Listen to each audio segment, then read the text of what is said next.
Nos últimos 5 anos, eu já acompanhei mais de 1.500 alunos que se tornaram centenas de aprovações nas maiores provas de residência médica do Brasil. E hoje eu tô aqui para te mostrar as principais filosofias de vida que mudaram a forma como eu encarava os meus estudos, me levaram de 7 reprovações para 5 aprovações em neurologia nos maiores concursos do Brasil e que vão te ajudar hoje, mesmo que você se sinta fraco e insuficiente para alcançar o teu grande sonho da prova de residência médica. O primeiro desses princípios é foque no que está sob seu controle. Se você ficar se prendendo à quantidade de coisas que acontecem no teu dia a dia e que você tem um total de zero influência sobre isso, cara, você nunca vai sair do teu lugar. O principal exemplo disso no meu ano de preparação foi de quando estourou a pandemia, né? Então, eu estava ali me preparando para a prova de residência médica, o ano era 2020, em fevereiro, março, a pandemia estourou e de repente todo mundo começou a falar que não haveria mais prova de residência médica, que naquele ano seria cancelado,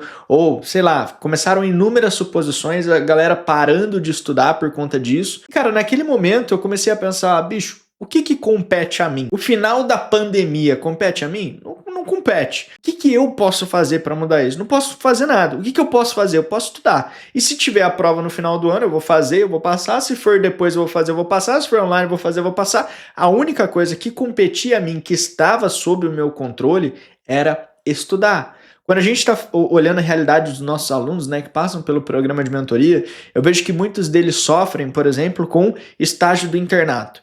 Poxa, esse estágio do internato é muito puxado, ou poxa, esse professor ele não me entende, ou poxa, a galera lá do meu internato fica falando mal de eu estar estudando, ou de eu estar fazendo XYZ aqui, de eu estar saindo menos. Qual que é o teu potencial de controlar o fato de seu professor ser gente boa ou não, dele entender que você quer estudar ou não, do teu estágio ser puxado ou não, de você ter plantão ou não para fazer no teu estágio?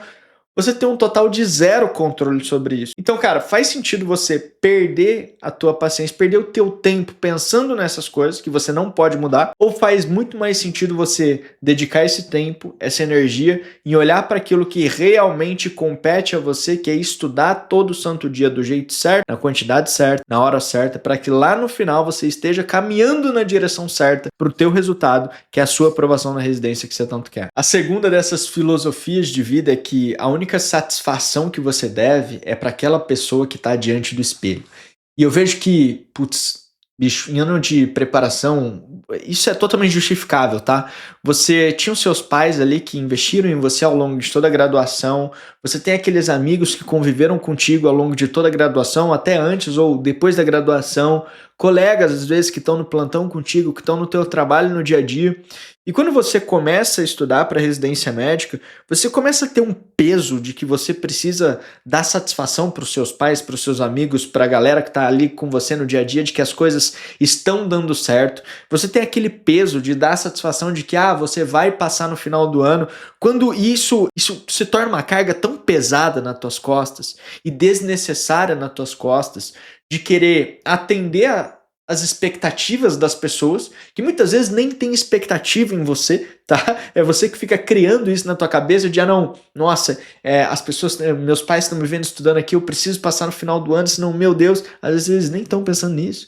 Nossa, mas meus amigos estão vendo eu estudando aqui, meu Deus, se eu não passar no final do ano vai ficar feio, eles nem estão vendo isso. Não, mas as pessoas aqui no meu plantão no dia a dia veem que eu pego aqui e fico fazendo questão, se eu não passar vai... Cara, elas nem estão prestando atenção nisso. E mesmo se tiverem, se você passar, sabe o que você vai ganhar? Um tapinha nas costas.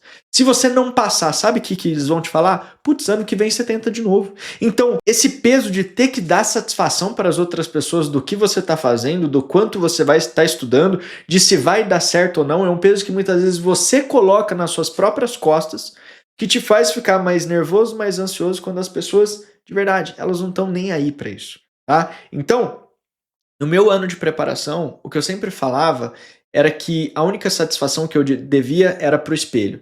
Então era meio que um ritual que eu tinha, né? Todo final da tarde, todo final do dia de estudo, eu ia lá no banheiro, eu ficava diante do espelho, eu olhava no fundo do meu olho no espelho e eu falava, cara, eu tô fazendo tudo o que eu posso para ser aprovado no final do ano.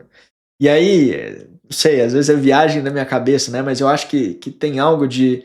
Cara, você nunca vai conseguir mentir pra você mesmo diante do espelho, olhando no fundo do teu olho e falar, não, eu tô fazendo tudo o que eu posso. Porque se você estiver dando migué, você vai saber, você não vai falar isso. Entende? Então, isso era um mecanismo que eu tinha no meu dia a dia de me manter regular, manter fiel, me manter executando aquilo que eu precisava fazer no dia a dia, porque no final daquele dia eu ia precisar me encarar no fundo do olho diante do espelho e falar: eu tô fazendo tudo que eu posso para ser aprovado no final do ano. Isso tirou das minhas costas todo aquele peso de outras expectativas de outras pessoas e deixou ali só o que realmente importava, que era o meu compromisso comigo mesmo, com o meu sonho, de estar ali fazendo todo dia o que precisava ser feito, não porque eu precisava impressionar alguém, mas porque eu precisava ser fiel àquela pessoa que estava diante do espelho e que eu estava olhando no fundo do olho dela, vulgo eu mesmo. A terceira dessas filosofias é que a tua virada de chave, ela pode estar no teu próximo erro. Então, cara, no meu ano de preparação eu fiz tipo papo de 35 mil questões. Não porque você precisa de tudo isso para ser aprovado, tá? Mas eu sempre fui o cara da intensidade ali. E, naturalmente, eu errei. Cara, você pode botar aí que eu errei pelo menos 5 mil, 10 mil questões de todas essas que eu fiz. Só que eu nunca tive uma visão negativa sobre esses erros, entendeu? Eu sempre tive a visão de, cara, talvez aquela questão que vai me fazer ser aprovado no final do ano é justamente esse erro que eu cometi agora. Então deixa eu aprender ele ao máximo. Talvez a minha virada de chave nesse conteúdo para acertar outras 10 questões tá nessa que eu acabei de errar. Então deixa eu prestar atenção na correção dessa questão. Quando eu passei a ter esse olhar de carinho com o meu erro, no carinho no sentido de é, não negligenciar ele, não ver ele como algo negativo, não virar o olho e partir para a próxima questão sem corrigir direito. Isso começou a tornar minha preparação muito mais leve no fato de lidar com o meu erro no dia a dia, mas me deixou muito mais intencional nos estudos, porque eu sabia exatamente no que eu precisava me aprofundar para dominar certos conteúdos. Então essa visão, se você quer ser aprovado na prova de residência médica, essa é uma visão que eu recomendo que você tenha. A visão do tua virada de chave pode estar no próximo erro da próxima questão. A quarta dessas filosofias é só a vida acontecendo, então viva. Eu vejo que em ano de preparação para a prova de residência médica, a gente tem muito aquele peso de que qualquer coisinha que acontece, que embaralha um pouco a nossa rotina, ou que torna o estudo um pouco mais desafiador, ou que você vá mal numa prova, que você vá mal no simulado, que você atrase um conteúdo, você acha que é o fim do mundo que está acontecendo ali. A gente tem essa mania de, pelo menos eu me senti assim na minha preparação, eu vejo que muitos dos nossos alunos também se sentem assim. Cara, qualquer coisa que fuja um pouquinho do script, a gente tem aquele pensamento catastrófico, né? Mas o que a maturidade da preparação me fez ver, conforme os meses foram passando, e com aquela visão da primeira filosofia, né, de focar no que está sob seu controle, é que, cara, é só a vida acontecendo. Então, não adianta você olhar para esses imprevistos, para essas situações, para esses desafios, com um olhar catastrófico de meu Deus, acabou minha vida, meu Deus, acabou minha preparação, meu Deus, eu nunca mais vou conseguir voltar a me preparar do jeito que eu preciso porque isso aconteceu. Porque se você cultiva esse olhar catastrófico sobre as coisas, naturalmente isso vai virar uma profecia autorrealizável, tá? Você vai pensar tanto que é impossível você voltar que você não vai voltar de jeito nenhum mesmo. Se você começa a encarar como, cara, é só a vida acontecendo, então viva, né? Cara, beleza, eu atrasei meu cronograma essa semana, é só a vida acontecendo. Como é que eu vivo isso daqui? Como é que eu supero esse desafio? Como é que eu recupero isso nas próximas semanas? Ah, legal. Pô, não bati a meta essa semana. Pô, atrasei revisão essa semana. Porque aconteceu o XPTO. Pô, é só a vida acontecendo, né? Então, como é que eu vivo isso daqui? Como é que eu supero isso daqui? Como é que eu faço melhor? E não é só em exemplos corriqueiros, cotidianos e pequenos. Mas a gente já teve alguns casos de alguns alunos. E, cara, esse olhar de é a vida acontecendo, então deixa eu viver isso que está acontecendo da melhor maneira possível. Foram lições de vida até para mim, sabe? De alunos que, pô, estavam com parentes internados em UTI e tentaram extrair o máximo mesmo diante dessa situação. De alunos que, pô, tiveram falecimento de amigos próximos e tentaram lidar da melhor maneira possível com essa situação. De alunos que passaram até por doenças ao longo do ano de preparação e mesmo assim tentaram extrair o máximo durante esse período que eles tiveram. É uma coisa tão bonita de se ver, sabe? Quando você para de ter esse olhar catastrófico diante das coisas e passa a ter um olhar construtivo diante das coisas, no sentido de, cara, é a vida acontecendo, deixa eu viver isso, por mais que não seja ideal, por mais que esteja longe do que eu queria que estivesse acontecendo, deixa eu viver isso e tentar extrair o máximo possível, focar no que está sob meu controle nessa situação? A quinta dessas filosofias é vida fácil agora, vida difícil lá na frente. É muito fácil quando a gente se forma na faculdade de medicina a gente querer ter ganhos imediatos. Você passou 6 anos da tua vida sem ganhar nada, basicamente, ao menos que você trabalhasse por fora, tivesse uma bolsa de iniciação científica, enfim. Mas via de regra, né, o estudante de medicina ele fica 6 anos sem ganhar dinheiro. E você querer sair da faculdade de medicina e ganhar dinheiro imediatamente, subir padrão de vida imediatamente. Vida fácil agora, vida difícil lá na frente. Você pode dar uma paulada de plantão agora, ganhar uma paulada de dinheiro e, cara, conseguir, ter uma vida muito massa. Solteiro, sozinho, sem família. Só que os anos vão se passar, você vai se casar, você vai ter filho, aquela paulada de plantão, aquela paulada de dinheiro numa família de 4, 5 pessoas pode não ser tanto assim. E você vai ficando cada vez mais preso nesse cativeiro que você mesmo criou ao querer ter esses ganhos imediatos, ao querer ter essa vida fácil agora. E ter essa visão ela é muito importante porque em ano de preparação vão surgir inúmeros plantões para você pegar, inúmeras propostas de emprego, inúmeras propostas que pareçam que você vai ganhar muito mais no curto prazo, ter uma vida muito mais fácil no curto prazo, mas isso vai cobrar o seu preço lá na frente. E a mesma coisa intra-estudos. Cara, quanto mais intenso você for ao absorver um conteúdo num primeiro contato, mais fácil a tua vida lá na frente na hora de você revisar. Se você faz um primeiro contato de qualquer jeito, tua vida lá na frente vai ser mais difícil. E eu vejo muita gente, assistir, eu só quero assistir videoaula aqui de 3 a 5 minutos. Não aprende o conteúdo. Vida fácil agora, vida difícil lá na frente. Aí chega lá na frente, não lembra de nada, porque não aprofundou, não sedimentou bem o conteúdo. Aí vai revisar, gasta 2 horas para fazer 20 questões. Por quê? Porque não teve uma introdução robusta àquele conteúdo. E eu vejo que se eu pegar um exemplo claro aqui entre estudo, é isso de, vou assistir uma aulinha de 5 minutos aqui, eu vou aprender e lá na frente eu vou estar voando. Não vai. Você está priorizando a vida fácil agora, só que lá na frente vai ser difícil. Se você priorizar a vida difícil agora, ou seja, cara, deixa eu otimizar ao máximo a minha rotina para tentar assistir ao máximo as aulas extensas no modo acelerado, que a gente está falando sobre otimização, por exemplo, mas para eu tentar absorver ao máximo e sedimentar ao máximo esse conteúdo agora, para que lá na frente seja mais fácil, é para aqui que a tua visão é para cá que a tua visão ela precisa estar voltada. Para cá. A sexta filosofia é quem não sabe ensinar nunca aprendeu em um primeiro lugar.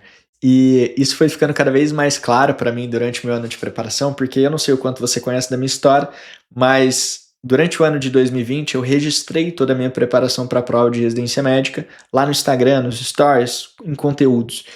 E ao longo daquele ano, quando era mais ou menos abril, eu comecei a comentar todos os dias questões nos meus stories.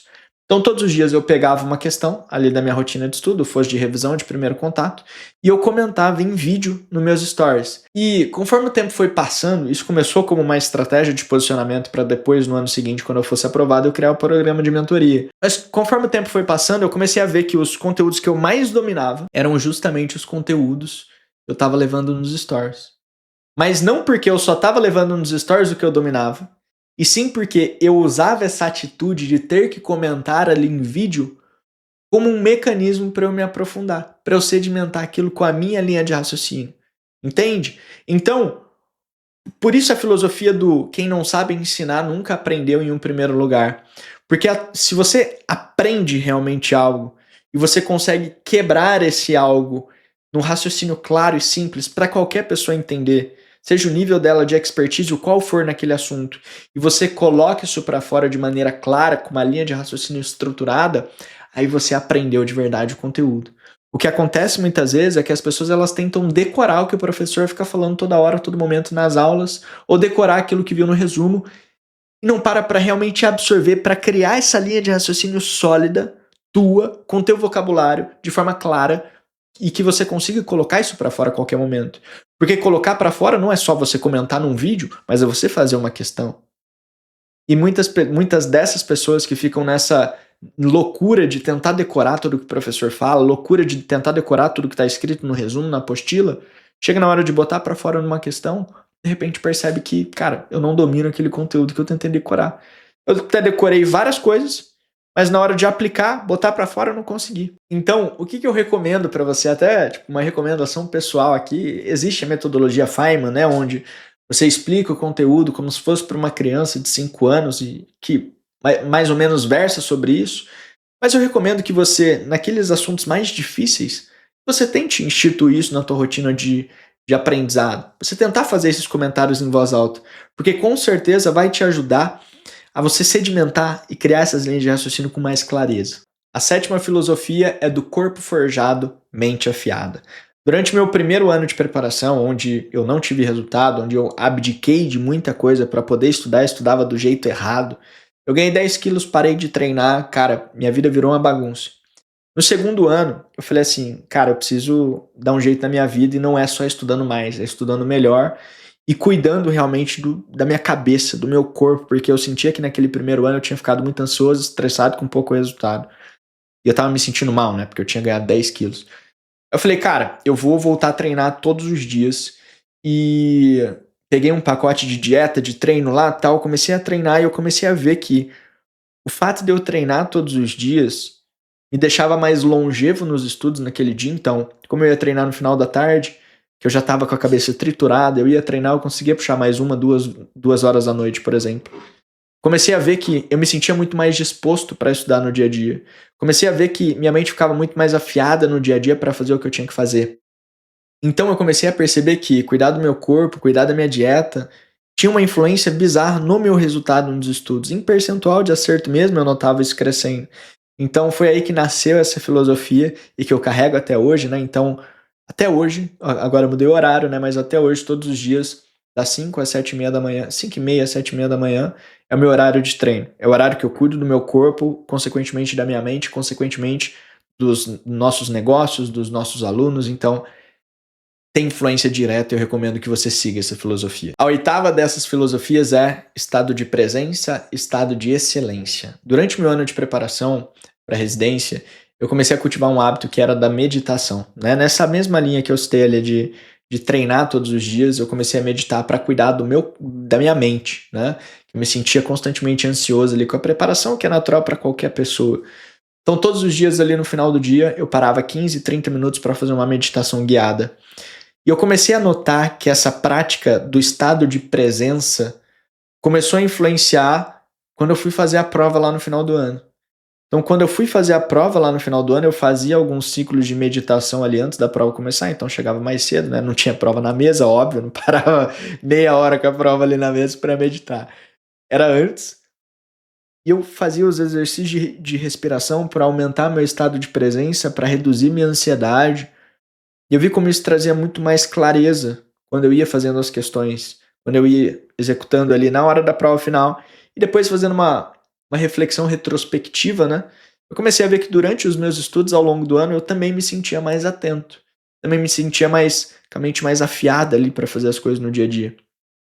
Então, estado de presença, estado de excelência. Se você está desfocado, desatento, com 1001 preocupações na cabeça, não está conseguindo focar no que você está fazendo aqui agora, o teu desempenho vai ser abaixo do que poderia ser. Então, se você puder implementar esses hábitos, como a meditação na tua rotina, pode sim ajudar no teu desempenho no final do ano. A nona dessas filosofias é qualidade não existe sem quantidade. Eu vejo muita gente falando que é qualidade acima de quantidade. Sim, eu concordo, qualidade ela é importante, quantidade sem qualidade não adianta nada. Mas não existe qualidade sem quantidade. Se você não repete por vezes o suficiente para você testar o suficiente, errar o suficiente e melhorar o suficiente para que aquilo se torne bom, você não vai começar bom em nada. Você não vai começar tendo qualidade em nada, sem volume, sem teste, entendeu? Então, ano de preparação, cara, você precisa prezar pela qualidade, mas você não vai ter qualidade se você não fizer um grande volume de questões, se você não tiver exposto a pelo menos aí umas 8, 10 mil questões no teu ano de preparação. E aí eu vejo gente que passa o ano inteiro assistindo aula, vendo a apostila, não faz questão, não faz porra nenhuma, e acha que não, é qualidade, porque, nossa, eu tô me aprofundando aqui em tudo, eu tô conseguindo ler tudo. Cara, não vai passar, tá? Não vai passar. E a décima e a última dessas filosofias é: ninguém precisa acreditar em você hoje. Eu vejo que tem muito aluno que sofre, porque começa a estudar e os pais não dão tanta moral no que tá fazendo e acha que ele tá sonhando alto demais. Ou os amigos falam, cara, vai para uma residência um pouco menor, ou faz uma pós mesmo, pô, você nunca foi de estudar tal, vai fazer isso agora. Ou é um cara que às vezes desistiu de uma vaga, de uma residência, e vai tentar outra que é mais disputada, que é mais difícil, e aí as pessoas falam, pô, mas tá muito difícil, tá fazendo cagada de largar a residência aí. Só que, entenda uma coisa, ninguém precisa acreditar em você hoje. O momento que eu entendi isso foi libertador.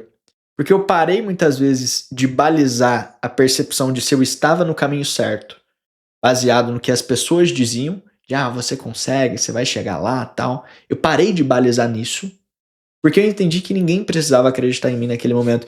E em todas as vezes que eu sonhasse, que eu tivesse uma aspiração, um objetivo, que fosse fora do escopo do possível, do tangível para a maioria das pessoas ali, isso ia soar como, cara, tá sonhando muito alto, pô, não segue por aqui não, pô, muito difícil, pô, não vai dar certo. Comecei a notar isso. Eu comecei a notar que no início eu tinha esse hábito de balizar se eu tava no caminho certo, baseado na opinião das pessoas, de elas falarem, não, você vai conseguir e tal.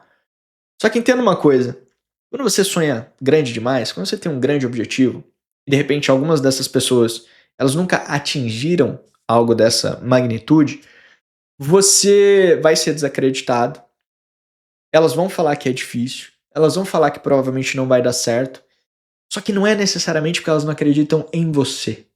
É porque como elas nunca conseguiram, nunca fizeram, isso está fora do campo de possibilidade delas. Elas não veem um caminho para fazer isso acontecer, entende? Então não é algo com você. É algo que simplesmente está fora do campo de imaginação dessas pessoas. Só que isso não quer dizer que você está errado. Isso não quer dizer que é impossível, isso não quer dizer que você está sonhando alto demais, isso não quer dizer que elas estão questionando a tua capacidade e que você não vai conseguir. Isso só está mostrando que, cara, para elas realmente não faz sentido porque elas não conseguem enxergar um caminho para tal. Mas não use isso para balizar se você está no caminho certo. Ninguém precisa acreditar em você hoje. Você sabe onde você quer chegar? Você está buscando os caminhos para chegar lá? Você está caminhando os caminhos que você buscou para chegar lá? Você está botando a mão na massa? Você está executando? Então, cara, a única pessoa que precisa acreditar nesse objetivo é você, não os outros. Lá na frente, quando der certo, as pessoas vão falar: caramba, você falou que ia e foi mesmo, hein? Caramba, você falou que ia passar e passou mesmo, hein? Lá na frente elas vão falar isso. Só que hoje é difícil para elas conceberem, elas não conseguem imaginar como você vai fazer para chegar lá. E talvez elas estejam certas porque elas nunca viram você fazendo algo difícil assim. Então é normal elas pensarem isso, mas não use isso para balizar se você está no caminho certo ou não. Se você sabe onde você quer chegar, tá buscando os caminhos para você chegar lá, tá caminhando os caminhos que você buscou para chegar lá e você acredita, é só isso que você precisa. As pessoas vão acreditar em você quando já tiver dado certo, não vai ser agora, então fica em paz. Espero que esse vídeo das 10 filosofias que eu cultivei ao longo do meu ano de preparação tenha feito sentido para você. Se esse vídeo fez sentido para você, não esquece de se inscrever aqui embaixo para não perder os próximos. E se você precisa de ajuda na tua preparação para a prova de residência médica, aqui embaixo desse vídeo vai ter um formulário de aplicação para o nosso programa de mentoria, que se chama O Plano. Você vai preencher algumas respostas, né? Se fizer sentido, você vai ser direcionado para uma ligação com o nosso time, onde a gente vai entender o seu momento atual e se você está no momento de estar dentro do programa de mentoria. Se você estiver no momento, a gente vai te apresentar o nosso programa para você cair para dentro. Fechou? Te vejo no próximo vídeo. Um abraço e até mais.